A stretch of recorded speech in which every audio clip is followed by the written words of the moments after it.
Hello everyone, welcome to our channel. ఈ రోజుల్లో ఇండియాలో హార్ట్ అటాక్స్ అనేది చాలా ఎక్కువైపోయాయి. హార్ట్కి సంబంధించిన ప్రాబ్లమ్స్ కొంతమంది గుర్తించలేకపోతున్నారు, కొంతమందికి సడన్గా అయిపోతుంది అనమాట.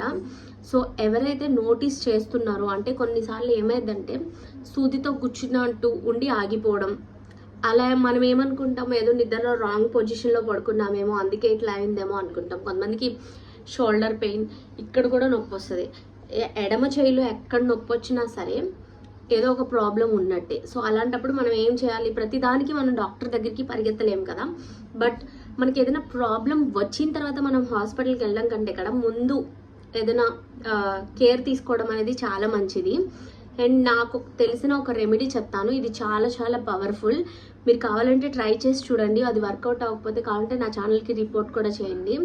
నాకు ఏదైనా హెల్త్కి సంబంధించి తెలియని హాఫ్ నాలెడ్జ్తో నేను ఏ ఇన్ఫర్మేషన్ ఇవ్వను నా ఛానల్లో. నాకు కంప్లీట్గా తెలిస్తేనే దాని గురించి మాట్లాడతాను.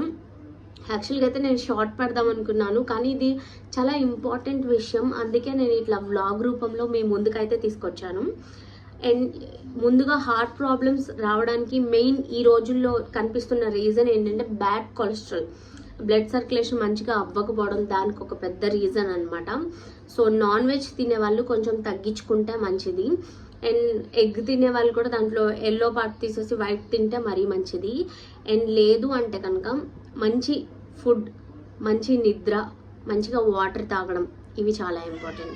ఈ రెమెడీ ఏంటి అంటే 2 తమలపాకులు తీసుకోండి, 3 వెల్లుల్లిపాయ రెబ్బలు, ఒక చిన్న అల్లం ముక్క, 4 స్పూన్ల తేనె వేసుకొని నూరుకొని పరగడుపున అది కన్జ్యూమ్ చేసేయాలి. తినేసిన తర్వాత ఒక 1 అవర్ వరకు ఏం తినొద్దు. అట్లా మంత్లో ఒక 15 డేస్ ఇది ఫాలో చేయండి.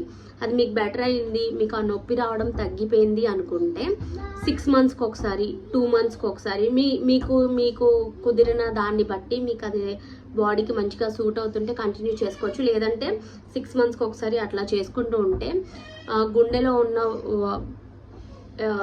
ఏమంటారు, గుండెలో ఉన్న గదులు అంటారు కదా, బ్లాక్స్ ఏమైనా ఉన్నా సరే మంచిగా ఓపెన్ అయ్యి మంచిగా బ్లడ్ సర్క్యులేషన్ అయ్యి చాలా చాలా మంచిగా ఉంటుంది. గుండె దగ్గర ఉండే బ్యాడ్ కొలెస్ట్రాల్ని తీసేస్తుంది. సో ఖచ్చితంగా ఒక్కసారి నా మాట విని ఒక్కసారి ట్రై చేసి చూడండి. మీ ఆరోగ్యం మీ చేతుల్లోనే ఉంది, కాపాడుకోండి.